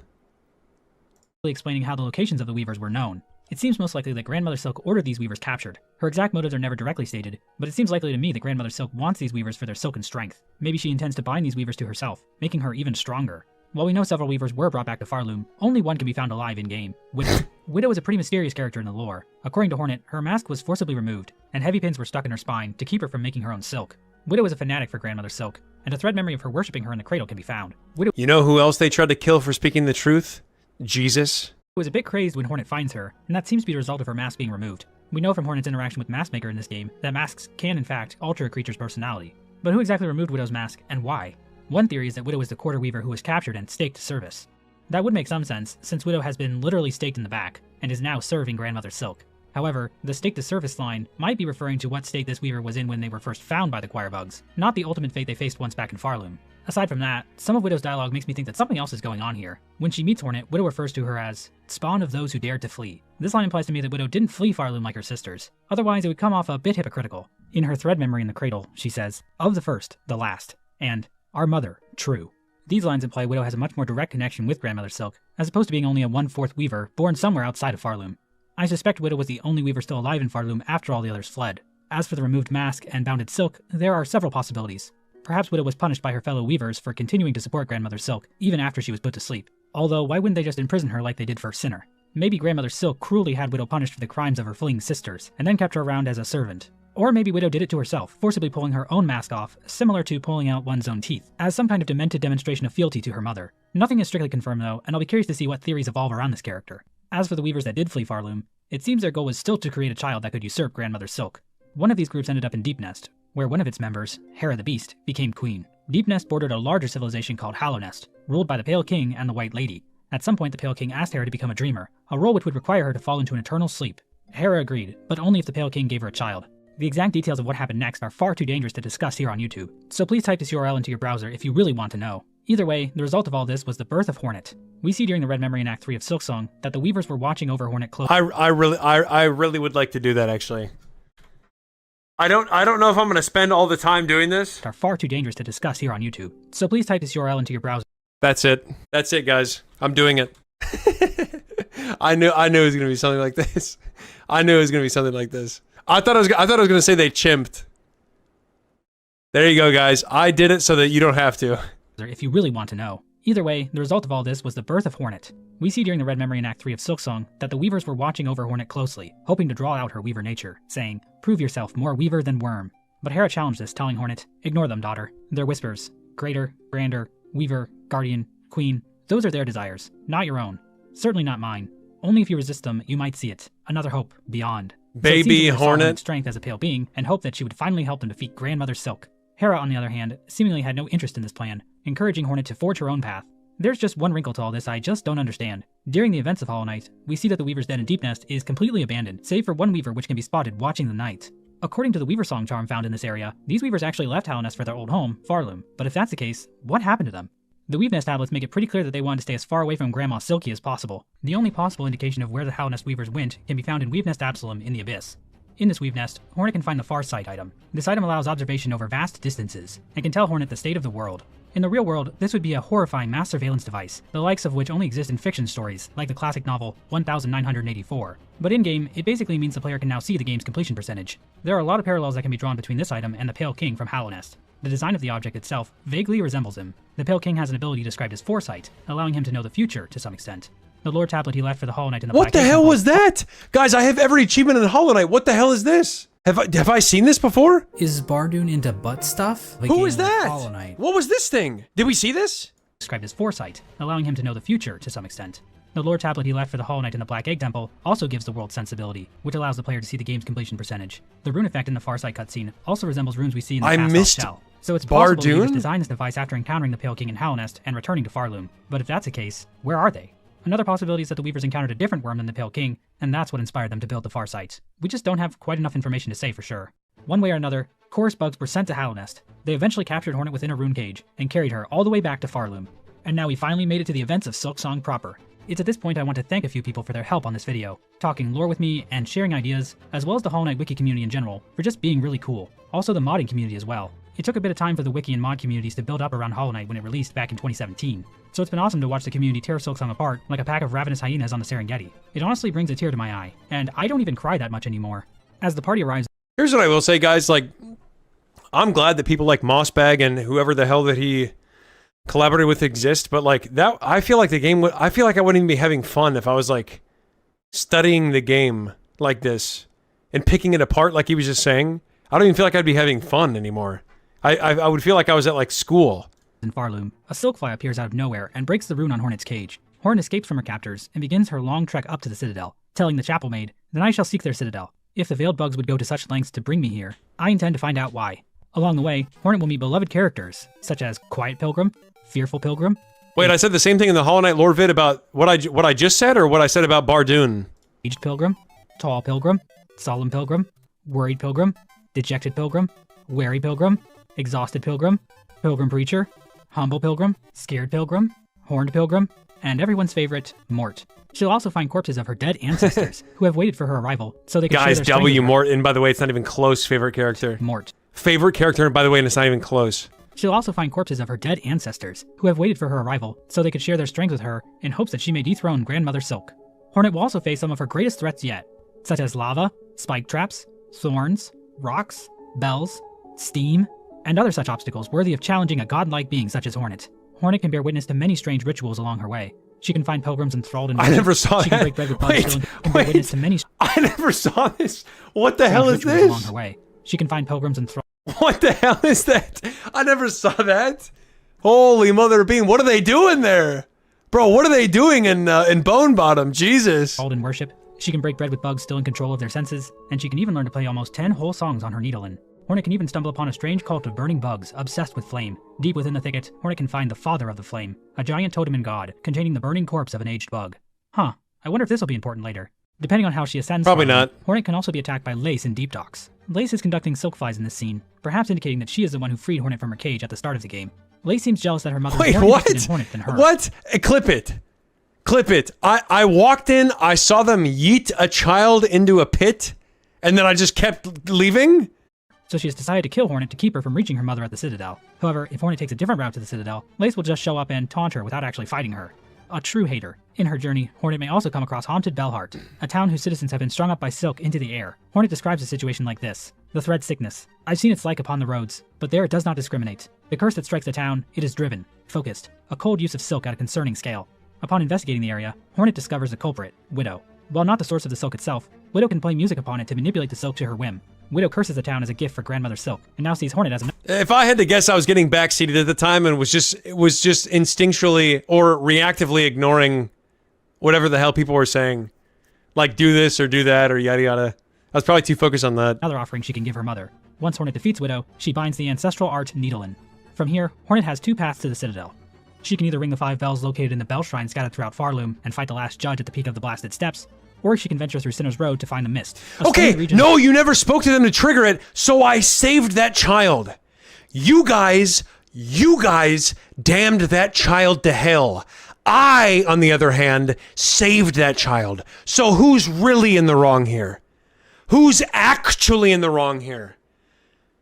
I don't even try to be a good person, guys, and yet I just happen to do it. Warp space in Farloom full of silk flies and vengeful wraiths. By playing her Needlin for the silk flies, Hornet can find her way to the exhaust organ and defeat Phantom. Upon defeating either Last Judge or Phantom, Hornet will gain access to the Citadel. Hornet arrives at a seemingly empty Citadel, until Lace appears again to taunt her. Hornet tells Lace she knows a higher being and... I'm sorry. First time chatter. First ever message. I'ma say goodnight. See ya. Yo, Janer, welcome and goodbye to the chat. Peace out. Responsible for the haunting overtaking Farloom. Lace mocks Hornet, telling her that she has no chance of defeating Grandmother Silk. Hornet replies by saying, I found those who claim themselves a god can rarely match the title, and experience tells me even gods can fall. After this interaction, Grandmother Silk lets out a scream, and the Citadel comes to life with the haunted husks of Citadel bugs. Once Hornet reaches the top of the Citadel and defeats the cogwork dancers, she must complete the threefold melody, recovering the 3 separate songs held by the architects, keepers, and conductors.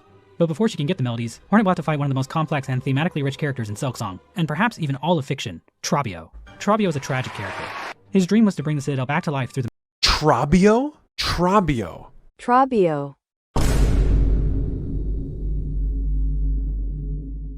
I almost want to stop watching this. It's not Trobio?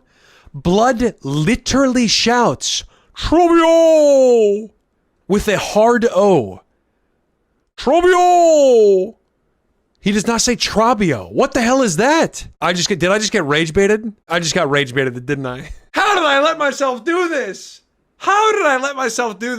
Magic of the great stage. He called upon Hornet to be his partner in reigniting the flame that fuels the land of Farloom. The two danced a dance of unparalleled beauty, with every step, every turn, every goddamn exploding ball executed exactly as choreographed.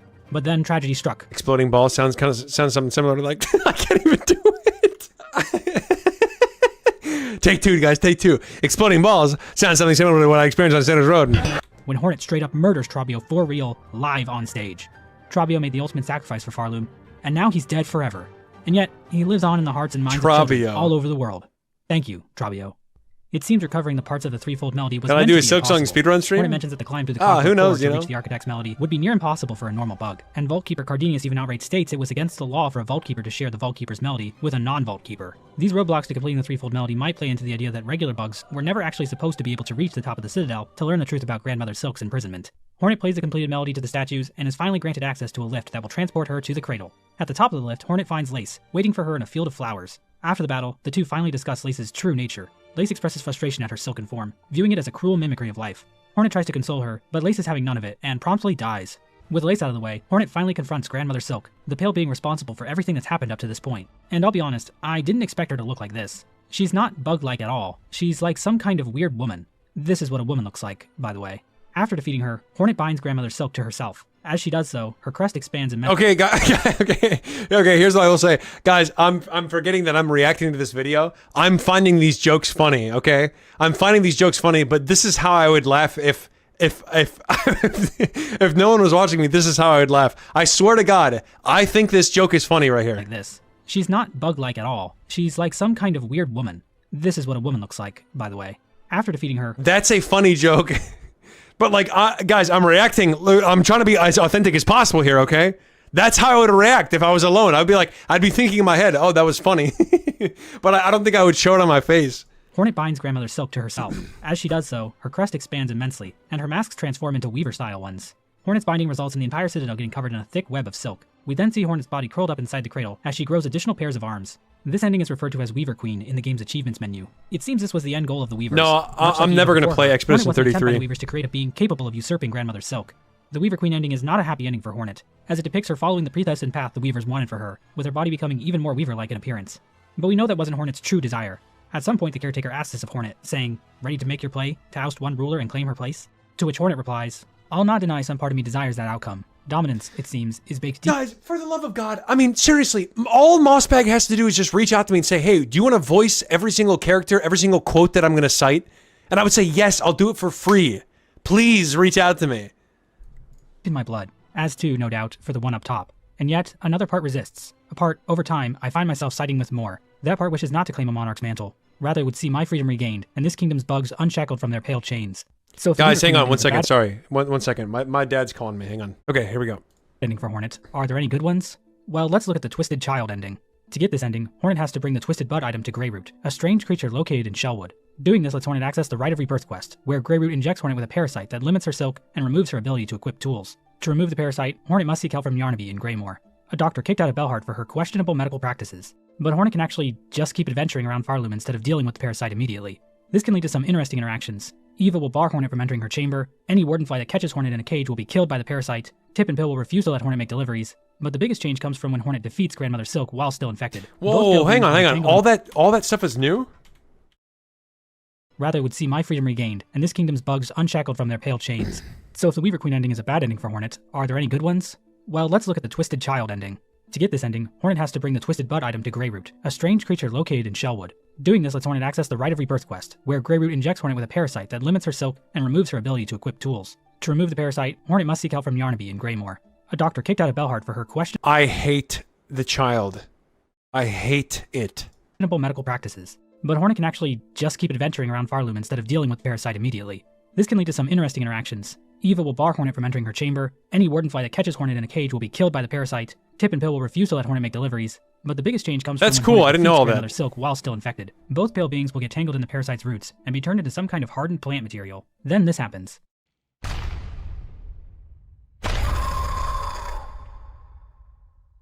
So I don't think that's a particularly good ending either. But the bad endings don't stop there. There's actually another ending that was cut from the game called Strung to Serve. From what information I've seen, this ending was originally going to trigger if Hornet hadn't rung enough of the Bell Shrine bells across Farloom. There's a cut line from Caretaker implying these bells weaken Grandmother Silk. In the final game, these bells just unlock one of the two paths to the Citadel, Caretaker implying these bells weaken Grandmother Silk. In the final game, these bells just unlock one of the two paths to the Citadel, so they aren't quite as important as they might have been earlier in the game's development. In this ending, Grandmother Silk overpowers Hornet at the end of the battle. We get a shot of what appears to be some kind of fusion between the two beings. This being then sends threads down to the hapless pilgrims below. So in this ending, it seems like Grandmother Silk succeeded in taking Hornet's strength, and is now free to enslave all of Farloom to her will. So that's a really Sherma. Oh my god. Even Sherma, guys. Holy mother of bean. This is an ending that was cut out? Yeah, cut ending. really bad ending. But don't worry, I'm sure the next ending will be good, right? Surely. Well, no, it's not a good ending. It's honestly not even really an ending. If Hornet helps enough people in Farloom, the Caretaker will eventually suggest to her a method to trap Grandmother Silk. This involves collecting the souls of the Caretaker's remaining relatives left in Farloom. These souls include the Chapel Maid in the Moss Grotto, the Bell Hermit underneath Belhart, and a deceased bug whose soul can be found in Bilewater. Both the Chapel Maid and the Bell Hermit give their souls willingly, but the remaining soul, the Seeker soul, is a little more difficult to obtain. At some point, this bug traveled into Bilewater to seek the help of the Stillkin. But instead of Snore, working with so this bug to true fight actually. against the Citadel, the Stillkin killed him and took his soul. Hornet has to infiltrate the Stillkin's home, Bilehaven, and defeat them and their leader, Grohl the Great. Now, I have the feeling people are going to try and make the Stillkin out to be the bad guys here. But I'll be honest, if the Seeker was anything like the Caretaker or Guys, if you could ask one question to Grohl, what would it be? If you could ask one question to Grohl, what would it be and why? I'll hear your answer and then I'll tell you mine. the Bell Hermit, I don't blame the Stillkin for doing what they did. I will stand with Grohl the Great here, and I hope you do too. The Caretaker also instructs Hornet to search Weaveness Atla for the Weaver's prototype weapon, the Snare Setter. Hornet gives these three souls and the Snare Setter to the Caretaker, who then sets up the trap inside the cradle.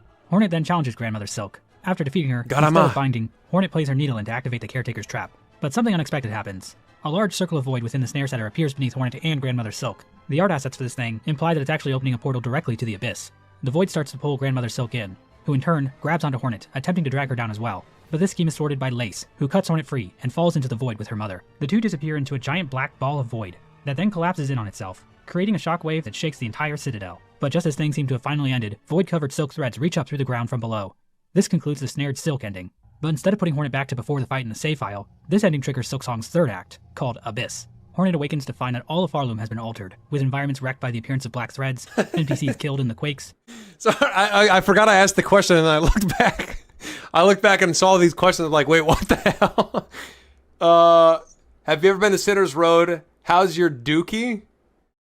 Is that crust nut pizza I smell? What that mouth do? Just why flirt? Question mark. Mine would be undoubtedly. I agree with Snore. What that mouth do? And it's not even closer. An enemy's possessed by Void. Hornet travels back to the ruined chapel where she confronts the caretaker, the chapel maid, and the bell hermit, who we learn at this point. Also, guys, one more thing I have to say. These guys, W singers. So I'm not sure what the hell Mossbag is talking about. These NPCs together, this one goes, "Rrr, rrr," and this guy goes, "Rrr, rrr," and then this one, I don't know, sounds just normal or whatever. But like, together, guys, dynamite trio. Dynamite trio. Actually, snail shamans. It turns out their fascination with the Void led them to try and use it in combination with the snare setter to trap Grandmother Silk in the abyss. The only problem is Lace also fell into the trap. This has caused Grandmother Silk to violently resist against the Void, continuously creating more silk to keep the abyss from consuming her daughter. And at the same time, Void-infused threads connected to her cocoon have shot up into Farloom, threatening to destroy the entire kingdom. Hornet resolves to... Yo, Salmon. Salmon, thank you. Welcome to the chat. Thanks for the follow. Thank you. I appreciate it. What a first-time message. Thank you so much. I'm glad to hear you're enjoying it. Travel to the abyss to investigate. She heads to the deep docks to seek the help of Ballo and using the old diving bell to drop down into the abyss. Ballo obliges, but the aid of the bell causes a malfunction, leaving Hornet stranded deep below Farloom. Hornet looks for Grandmother Silk, but discovers that she has been submerged within the Sea of Void. Lace, never one to waste an opportunity to mock Hornet, somehow astral projects herself into the room and tells Hornet there's nothing she can do to save Farloom. Lace explains that she saved Hornet as an act of rebellion against her mother for creating her so frail, and seems to relish in the idea of dooming her mother. So guys, I have a question, and I would like you to refrain from using condescending no question marks, okay? Please refrain from condescending no question marks. I have a question for you, okay? Mods, keep it on, super credit name. I have a question for you. Does that... So, when Lost Lace cut Hornet from the... When Lace cut Hornet from Grandmother Silk's grip as Grandmother Silk was being dragged down into the abyss, does that mean Lace is actually a good person? Like a good character? And ever since we killed Lace in that one room where we went up the elevator, she was freed from like the puppet grip of Grandmother Silk, and she became a good person and was trying to help us. Because at the time when I saw that ending, I thought Lace was behind some sort of evil. Or was that actually the caretaker that was evil? Like, did the caretaker know that this would happen? That Grandmother Silk would be in the abyss and like launching a bunch of, just like infecting everyone 10 times worse? You know what I mean? Is that true? Does my question make sense? Lace was never haunted. Lace rebels against her grandmother in that moment, but then is dragged down in the abyss. I don't think she was ever a puppet. Silk only cares about Lace. Hornet is Lace's niece. Just another argument supporting the Lace net ship. Lace is very spiteful, which I think happened to work in your favor. She was doing it for the lulz/sewer slide. Vodfrogs, can you please, Vodfrogs, what do you think about this advice that I'm getting, or this knowledge that I'm getting? What do you think, Vodfrogs? The snail shamans did not know what would happen, but also weren't too trustful it would go well. Okay. And all of Farloom along with her. But Hornet remains determined, claiming that she will acquire the bloom that repels the dark. Hornet returns to the top of the abyss, only to find that the diving bell has disappeared. So she has to climb back out of the abyss herself. It's at this point that this is a great moment. The reveal trailer starts playing for the first and only time during the entire game. Now, I've watched that trailer probably over 300 times in the last 6 years, and it was honestly kind of weird not hearing all the sound effects from the trailer. Hopefully Team Cherry will patch the game to add them back in. I really think that would make this moment even more epic. Hornet returns to the snail shamans and explains that she must retrieve an Everbloom from within her own memories. We see what is likely the exact same type of flower in Hollow Knight, going by the name Delicate Flower. Grey Mourner, one of the Pale King's 5 great knights, brought the delicate flower from a faraway land, and requests that the knight take the flower to the grave of her dead lover, the Traitor Lord's daughter. I don't know what it is with Team Cherry and tragic dead gay lovers, but if you are gay or have a gay lover, and Team Cherry wants to put you in their game, maybe stop and think about it first. If the knight tries to give the delicate flower to the White Lady, she declines, explaining that the flower contains a rare power. She also tells Hornet that was funny. I'm laughing on the inside. In the red memory that the Everbloom is the first light. The knight can give the flower to the Godseeker, but while she recognizes it as rare and pure, she can't detect any godliness from it. However, giving the delicate flower to Godseeker actually unlocks an alternate ending for Hollow Knight. The Godseekers in Hollow Knight are attempting to attune to the Radiance, who they detect as the highest god in all the land. When the knight first arrives in Godhome, a dream realm inside the mind of the Godseeker, she is not impressed, calling it a cringer. I'm not joking. I mean, how do you guys watch videos? When you guys watch videos and you're being your authentic self, are you sitting there going, ha ha ha ha, or do you just like stare at your screen? Or like, I don't know, are you like one of those like nose breathers where, I mean, like where you go like where you laugh like that. Can you guys hear that? And then that's it. Like, I'm being my authentic self. What do you guys want me to do? Do you guys want me to throw for content? What do you want me to do? I'm being me, okay? Declare the Pantheons, defeating boss You slap your knee. You slap your knee. The night. Upon defeating the Absolute Radiance at the end of the Pantheon of Hallownest, the night seems to take on a new form. Which, by the way, I've done that twice. I've done that twice and it wasn't even hard. But who's counting, though? Who's counting that I did it on the day before Silksong and then got 112% all achievements for Hollow Knight the day before? Who's even keeping track of that, though? Referred to in-game as Void Given Focus. After this transformation, the night begins to leak out from the Godseeker. I could do it right now. With void tendrils lashing out from her body. However, if the Godseeker is holding the delicate flower, Godseeker and the void leaking from her disappear, leaving only the flower with a single stained petal. So it does indeed seem like the Everbloom can repel void. Whether or not this event in Hollow Knight is the memory Hornet has of the Everbloom is unclear, though. The White Lady calling the Everbloom the First Light implies this flower might be a primordial force in the world of Hollow Knight. It's described as having a pale light, maybe indicating that the power found within all pale beings is connected to it, but for whatever reason, only these flowers can repel void. Due to her nature as a weaver, Hornet can access things like the Everbloom from her memories using silk. So I guess it kinda works like Essence in Hollow Knight, but instead it's silk, because what can't silk do in this universe? They can make freaking laser beams out of silk. That's what I'm saying. Like, when I ask a question like, guys, what is silk? And then you guys are like, blood? It's already been explained. It's like, yeah, but it's like, silk is everything. Silk is everything at the same time. That's what silk is. So it's like, I'm like, yeah, guys, I don't really fully understand that. You guys are like, blood? But it was already explained, blood. However, Hornet needs a spell from the Snail Shamans to actually access the Everbloom. The Snail Shamans tell her they can cast the spell, but it will require a tremendous amount of power. They tell Hornet to seek the Old Hearts, the strength remaining from the former rulers of Farloom, Crust King Khan, Scar Singer Carmelita, and Nihilith. The Shamans then teach Hornet a new song on her Needlin, Elegy of the Deep, which will allow her to access the memories of these bugs from when they were in their prime, so basically like traveling to a pocket dimension. This is similar to the film Shrek Forever After. Hornet finds the Old Hearts scattered all across Farloom. In the wind-blasted sands of Karak, she can find the corpse of Crust King Khan, hidden away in the Coral Tower. He's even got all his soldiers with him, aura farming even in death.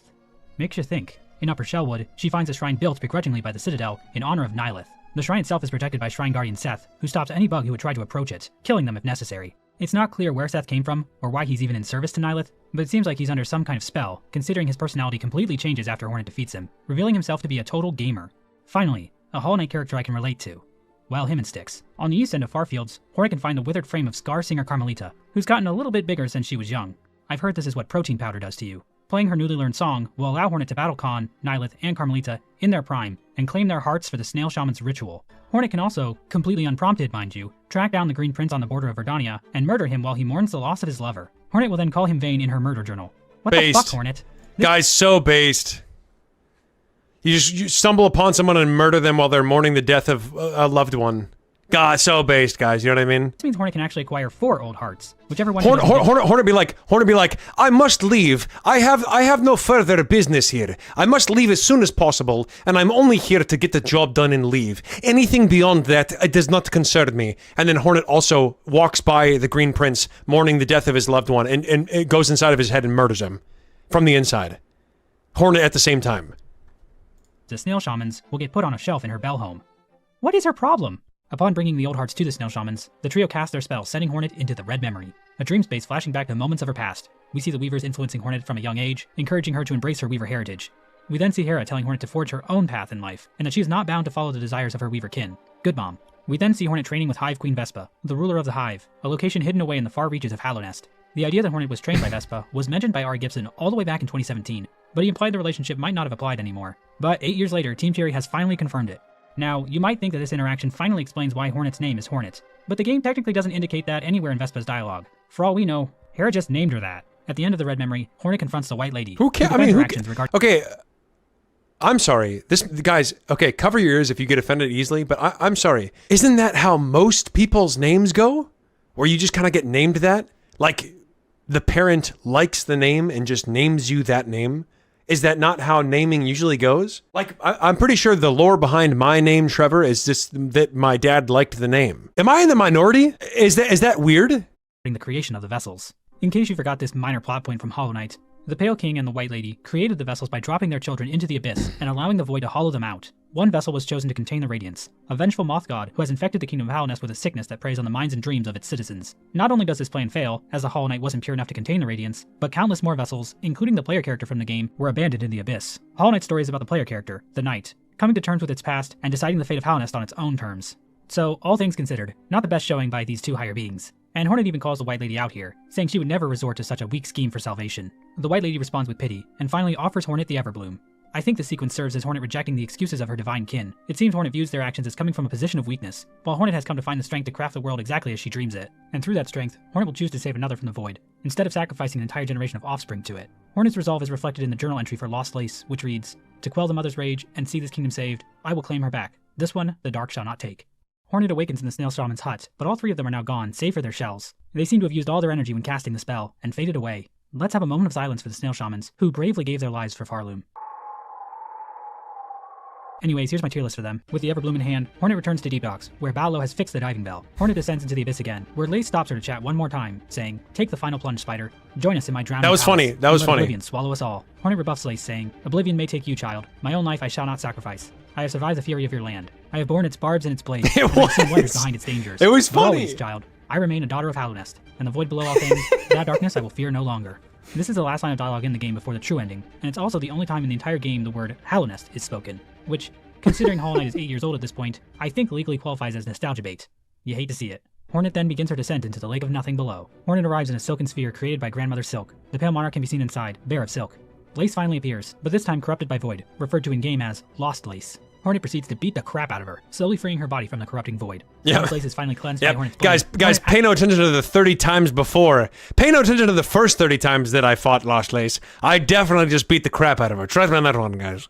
Trust me on that one. Asks Grandmother Silk to give her enough silk so that she can escape the Sea of Void and return Lace to safety. However, as Hornet and Lace rocket through the void, the petals of the Everbloom disintegrate. The ever-hungry void tendrils take this opportunity to strike, but are stopped by none other than the Knight, who has arrived in Farloom with the rest of the Shades. We even briefly see the Knight's focused form, indicating that the Knight has likely been elevated in power by the ritual of Godhome in this timeline. We never really got a sense of the Knight's desires in the events of Hollow Knight. But I feel the Dream Scrimbio. War ending was about the Knight and its siblings destroying the Radiance, not because they wanted to save Hallownest or anything. but Yeah, I because got they all wanted to Hollow free Knight the Hollow achievements. Knight from its suffering, trapped in the Black Egg, separated from its siblings.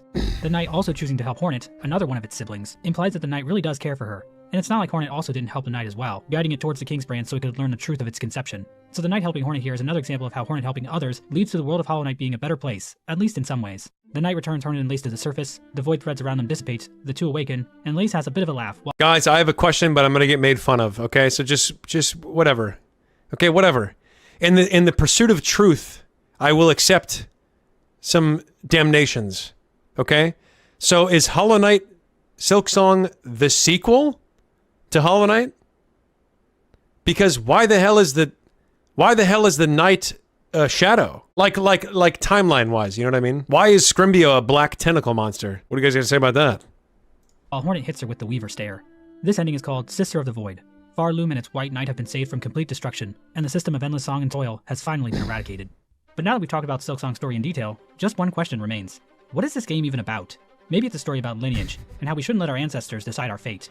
Or it might be a biting criticism of how religion is a tool used by the powers that be to extract labor from the unwitting proletariat. It could be an examination on the nature of truth and how the web of lies we spin will Capitalism. inevitably ensnare us. Perhaps it's a story about the relationship between mothers and daughters, and how mutual love and respect should be shared between them, with no strings attached. Or maybe spiders are just assholes. Wait. Okay, hang on. Before we watch Phil Hellmuth, before we watch Poker and Phil Hellmuth, I have a question. So is Grandmother Silk... Lies we Kill spin me. will Is Grandmother Silk actually a good person? Like, is Grandmother Silk, like, a bad person? You know what I mean? But actually a good person? We'll see. I'm calling it right now. Guys, I'm calling it right now. I called that Deltarune Chapter 3 and 4 would be released this year, and I also called that Silksong would be released this year. So, watch this. Watch this. Dare I end my video with this? Grandmother Silk is going to, lore-wise, turn out to be a good person. Or at least not a bad person. Just like the Hollow Knight turned out to be just a vessel. Not necessarily bad, but also not good. But just the real bad one was Radiance. So watch. Dare I say, watch this. Grandmother Silk is kind of like the Wizard of Oz, just the imperfect person trying to hold it all together. That's what I'm saying. Wait, so why are you guys saying that she's bad? Oh god, I'm about to crash out right now. All right, guys. All right, guys. Let's end this. Let's end this here. Let's end this on a good note, guys. Ready? Guys, clock in, but take it serious, okay? Seriously.